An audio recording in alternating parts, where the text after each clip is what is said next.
I recognize the gentlewoman from Minnesota for 5 minutes. Thank you for joining us again, Director. I know you didn't come prepared to give parental advice, but that was interesting to watch.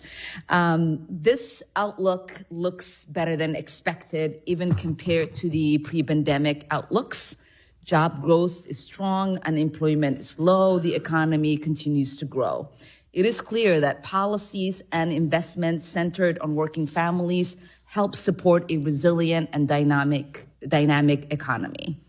Supply-side reforms like housing development and expanded childcare can help strengthen our labor force, increase economic productivity, and grow our fiscal capacity. For example, the CPO outlook projects that net immigration flow will add $7 trillion to the economy over the next decade. Director Swiggle, can you explain how comprehensive immigration reform could keep improving our labor force and strengthen economic development? Yes. It's, as you said, immigration would add to our economy. Our labor force would be higher. That means our income would be higher, our output would be higher, and that in turn would generate additional tax revenue. And that's what we have under the immigration we project so far. A reform could further those changes. That's wonderful. Childcare is another good example of a policy that invests in our future and can have long-term positive impact for households and the greater economy. Our Education and Labor Committee passed important childcare provisions as part of the Build Back Better plan, lowering the costs for families and increasing the supply of stable, high-quality childcare should help improve labor force participation, especially for mothers, while still guaranteeing livable wages for childcare workers. Does your 2020 analysis of the Democratic proposed policies on childcare support these findings? Yes, at the time of the Build Back Better legislation, we looked at those proposals, and supporting childcare would increase the labor force participation of parents, especially mothers, which would mean more people in the workforce. And for those individuals, the ones who come back to work, would mean higher earnings for them in the future as well. Yeah, can you expand a little bit more in detail on the impact on long-term employment and earnings when high-quality childcare is affordable and widely accessible? I can, and in some sense that's connecting the policy today to improved earnings trajectories. As someone who comes back into the workforce, gains experience, as they gain experience, gain skills, their earnings rise and their incomes rise into the future. That's wonderful. In last year's outlook, the CPO projected revenues to amount around 18% of GDP in 2023. But in this outlook, you're projecting revenues will amount to 17.5% of GDP in 2024, even though this time around it seems like there are even stronger economic conditions and assumptions. Could you explain this gap, and specifically what variables are you seeing that would lead to this slightly lower revenue levels? Okay, and in a sense, it's both the numerator and denominator are changing. So it's both the revenue is changing and the GDP, the denominator, is changing. So we see a larger economy, which means that a given number of dollars of revenue will be a smaller fraction. And that, so even though we do have more revenues coming in with the strong economy, as a share of the economy, the numbers, our projection is smaller this year. Interesting. Finally, can you account for, obviously we have this massive job creation, low unemployment, inflation is down, but it seems, and you probably heard from some of my colleagues, that people are still saying our economy is bad. What do you account for that? It's a good question. I was going to say, I'm the economist and not the sociologist or psychologist. We've had several challenging years. The economy is coming out of it, but of course, many families' incomes are still affected by the difficult times of the past and the high inflation that we had. even though inflation's come down, the price level is still high. And so all these factors are instances are affecting families. Well, thank you. I yield back. Thank you. The gentleman from Georgia is recognized for 5 minutes. Thank you, Mr. Chairman. Let's start off with this because I just want to follow up with my colleagues' questioning here about inflation. What was inflation at the time that this president took office? Do you know? Inflation. What was the inflation rate? In the early 21 was below the Fed's target of 2%. So it was in the. It was at 1.4%, right? And what is it now? Right. So now the latest figures were that over the last. What is it now? What is it? Above 3%. Above 3. So it's gone down? Inflation has risen since 2021. Okay, just want to make sure we got that straight. Okay, when he took office, it was 1.4%, and now it's well over 3%. Okay. Thank you, Mr. Swagel, for being here, Director, and I appreciate it. I want to talk about two things here today, okay? One is the cost of unilateral executive orders, and the other is the interest on our debt. Let's start with the unilateral executive actions. The economic impact of executive decisions made by the president.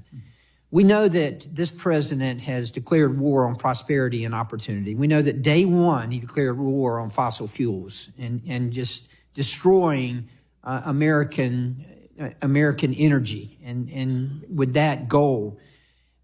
And we should have and we should have an entire hearing on just that, but we don't have that opportunity. But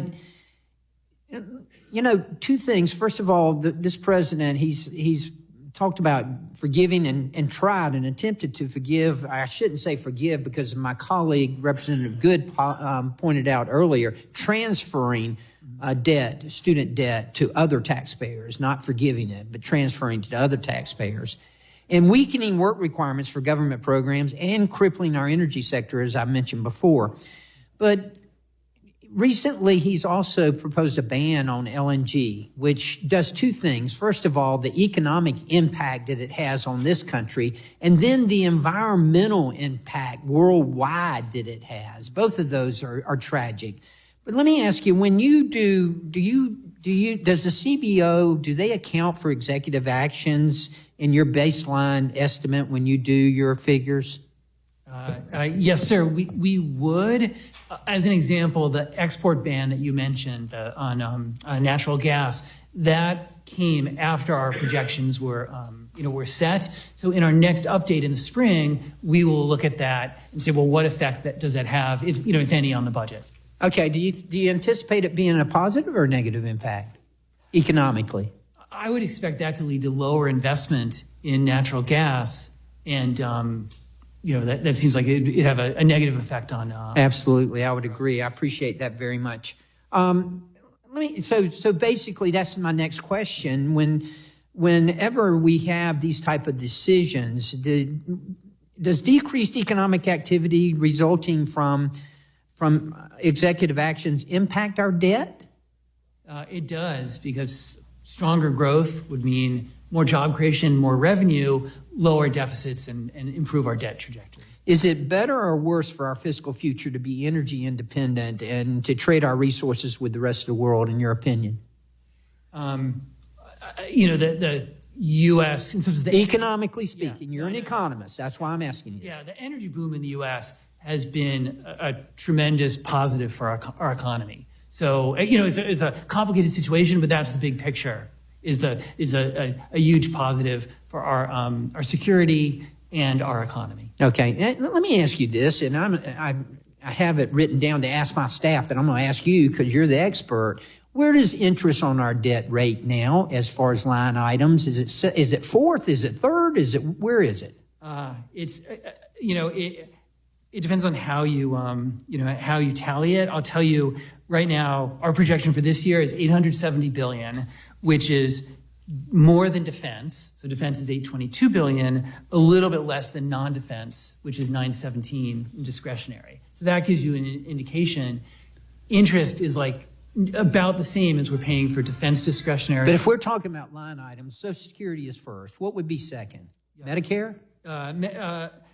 Social Security is, this year we're projecting $1.45 billion. And what would be second? Medicare is just under $900 trillion, and then Medicaid and CHIP and others would be after that. Okay. So that would, But I'm talking about individually. So Medicare by itself is 900.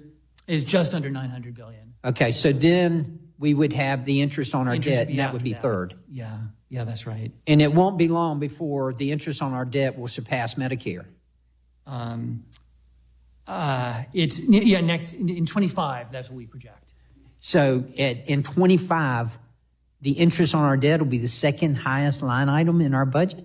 That's right. So in 25, we have $951 billion of interest is our projection, and Medicare is $940 billion. Wow. Yeah. Wow.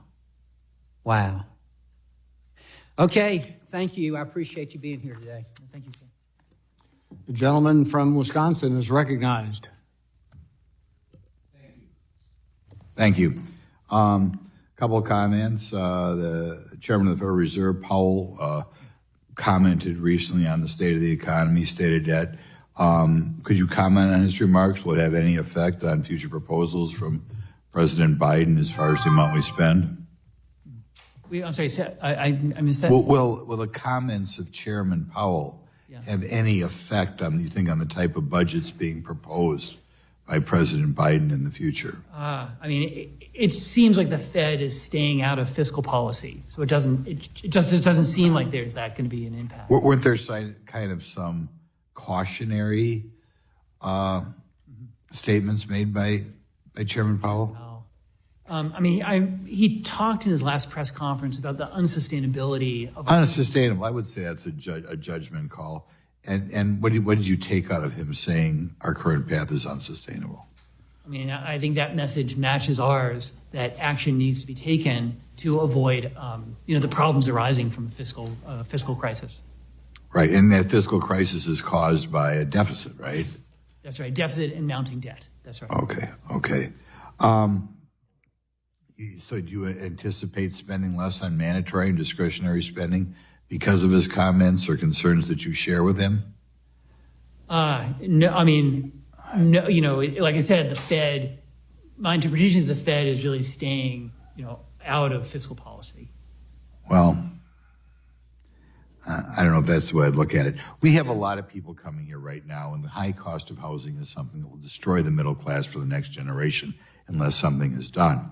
I think we had at least 370,000 people come into this country in December. When I talk to my local landlords or developers, even as far away as Wisconsin, they see a growing number of apartments filling up with people who are sometimes should be viewed as illegals. Do you feel, and apparently you wanted to stick your nose in the housing market, at least in response to past questions, what effect do you think having this huge number of person coming in the country so quickly will have on the cost of housing, availability of apartments, that sort of thing? Oh yeah, no, it's definitely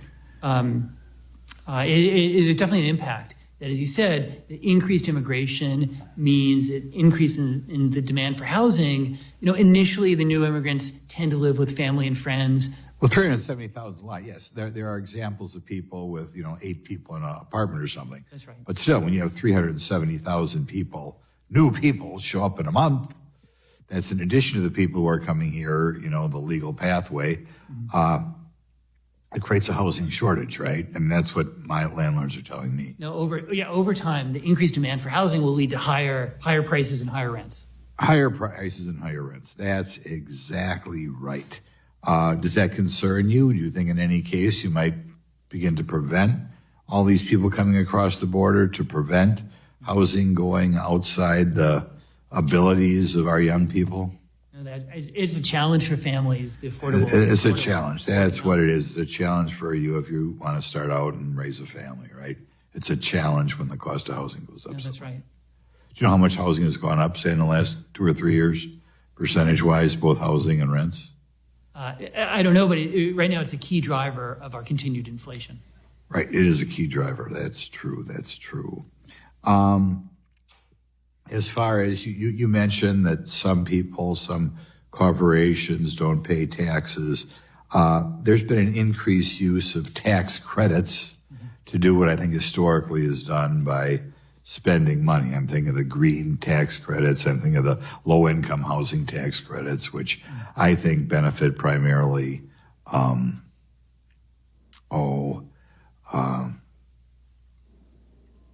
property developers, maybe a little bit benefits people with lower incomes as well. Do you think that you may be amenable to getting rid of some of these tax credits so on their tax returns some of these big corporations can begin to pay a little bit more? It's a key challenge for tax policy is the complexity of the code and the incentives that gives rise to. I can't recommend policy or not, but I would say that yes. You acknowledge that one of the reasons people don't pay taxes is we have generous tax credits. No, that's right. It leads to complexity and it has. I want to get on one more question before I hang up here. One of the complaints I get for employers, and of course we're always looking for more people to work, is that it currently seems to be we pay people not to work. Okay, be it you can't work harder, you lose your Social Security. You can't work harder, you lose your low-income housing benefit. You can't work harder unless you lose your health care benefit. Do you feel all these programs conditioned upon not working too hard, and they're all conditioned to a degree on working less, do you think that is a little bit of a drag on the American economy, paying all these people to not work? Yeah, I mean, there are incentive effects of overwhelming, baby. Aren't there a lot of incentives in our society not to work, or at least not to work too hard? And that affects participation, it affects the labor force, and affects the economy. Good. Well, we can work on that in the next budget. Okay, thank you. Thank you. Mr. Roy, you're recognized for 5 minutes. Thank you, Chairman. It's great to have the director here again, a couple times in a couple weeks. Can I just get you to answer a handful of questions here, just so I can kind of clarify for the record from my standpoint, that CBO, in fact, estimates that legislative action taken this Congress, namely the Fiscal Responsibility Act and CRs, continuing resolutions, will decrease spending compared to the May 2023 baseline by about $2.6 trillion over a decade. Is that correct? That's correct, yes. However, once CBO accounts for other factors like economic and technical changes, the true decrease in the deficit over the next decade nets out to about $1.4 trillion. Is that correct? That's right. CBO also projects the federal debt subject to the limit will increase from $33 trillion at the end of fiscal year 2023 to $36.8 trillion in fiscal year 2025, a $3.8 trillion increase in 2 years. Is that correct? That's right. I have the debt held by the public in front of me, but the debt subject to limit would go up just as you said as well. Okay, and which is a fairly significant increase in the debt. I just want to make sure that that's level set. And so the CBO also estimates that discretionary spending will total $1.734 trillion in fiscal year 24, about $144 billion more than the $1.59 trillion cap set by the FRA. Is that correct? Yes, that's right. Okay, so I want to repeat for all those out there listening that when we have the FRA, the caps that are put in place, when people say $1.59 trillion, that the discretionary spending will total $1.734 trillion in fiscal year 2024 by CBO's estimates. That's right. And in part, there's outlays that happened this year as a result of actions in the past. Correct. But just so that everybody understands the numbers, that's the reality. That's because spending constrained by the caps does not truly reflect total discretionary outlays in a given year, right? That's right. As you just alluded to. It's fair to say that the widely reported $69 billion in so-called side deals under the FRA contribute in part, not in full, because there's advanced appropriations that are another piece of that and other factors, to pushing that true discretionary spending level up beyond the statutory caps. Is that correct? Let me just say it would, but just, of course, the current projections don't have any future legislation. So any future legislation that implements what, you call them the side deals, right? That's not in here. Right, but a $69 billion in what are being widely reported in side deals in terms of taking money from other accounts and putting them in and then spending them, that would, in fact, would not be truly reflected in those caps. Is that right? That's right. That would be on top of the numbers that we have. Okay. If Congress were to strictly adhere to the caps in the FRA without using the rescissions, the side deals, the budget gimmicks, which I know are all loaded terms, to allow for spending beyond those caps, that would result in lower deficit projection, correct? That's correct, yes. If Congress were to pass a full-year continuing resolution under the FRA at a level of roughly $1.564 trillion with the proper wording, that would drive the deficit down even further, correct? That's right. CBO estimates discretionary outlays totaled $1.722 trillion in fiscal year 23, about $12 billion less than what CBO projects for fiscal year 2024. So is it fair to say that even after the passage of the FRA, CBO estimates discretionary outlays will increase year over year from fiscal year 23 to fiscal year 24? That's right. In nominal terms, yes. Is it correct that CBO estimates interest on the debt alone will account for about 15% of total federal spending over the next decade? That's right. When does CBO project that interest payments will eclipse defense spending? So it's this year. It's 2024 Yeah, now, right? 870 against 822. And is it correct that CBO projects that interest payments on the debt will total $1 trillion in fiscal year 2026? Yeah, that's right. So that's what we're facing as a country. Now, I'd like to at least point out with respect to the conversation by my colleague from Texas regarding the economy, was being kind of framed in all these kind of rosy scenarios. We just saw an inflation report of 3.1% yesterday, right? Which was higher than had been at least projected or hoped for. Yeah, that's right. Inflation came in a little hotter than people expected.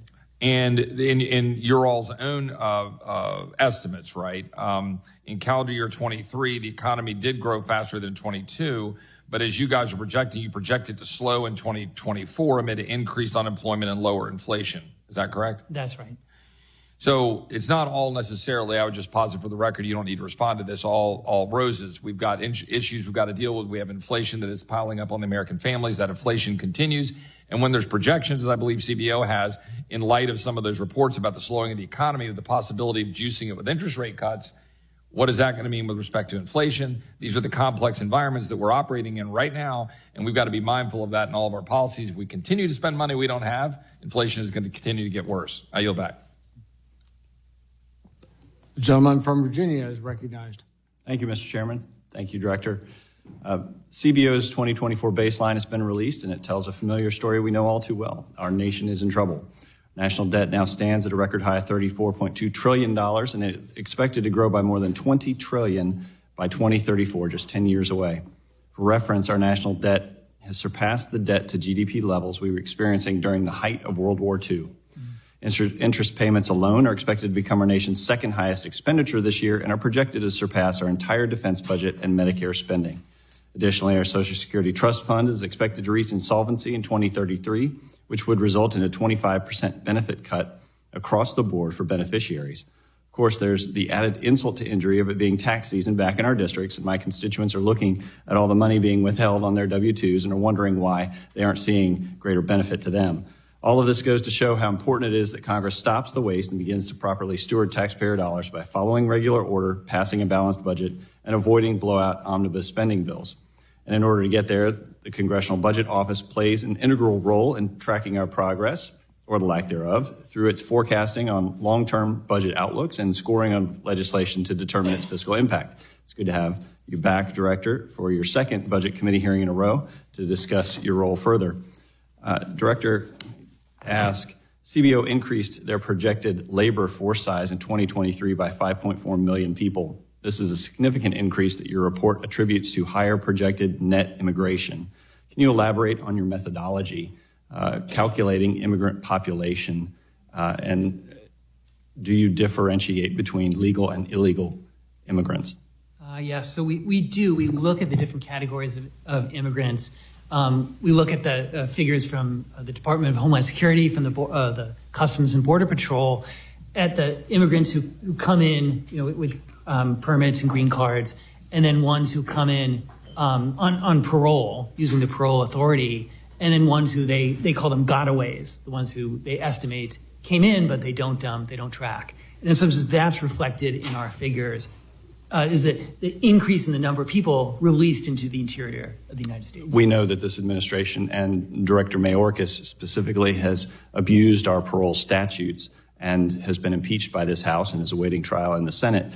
Based on reports from CPB and Secretary Mayorkas confirming that DHS is releasing nearly 85% of individuals encountered, there are already over approximately 5.4 million additional migrants in the labor force now.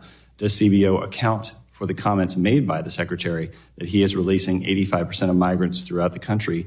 And what negative effects on the economy do you think that an enormous influx of illegal migrants can cause? I understand my colleague from California referenced that earlier. Yeah, so we do take that into account, the numbers they release into the interior. And then we look at the budgetary and economic effects of those immigrants. And I said at the beginning, and I'll say it again, there are social impacts, there's security impacts, there's impacts on state and local governments. And so we're focusing on the federal impacts, but I'll be the first one to say there are these broader impacts. There are impacts on the housing market that Mr. Grothman mentioned as well. So there's a wide range of So impact on housing, downward pressure on wages, as Mr. McClintock alluded to as well. Are you accounting for the federal benefits that illegal migrants are receiving from entitlement programs?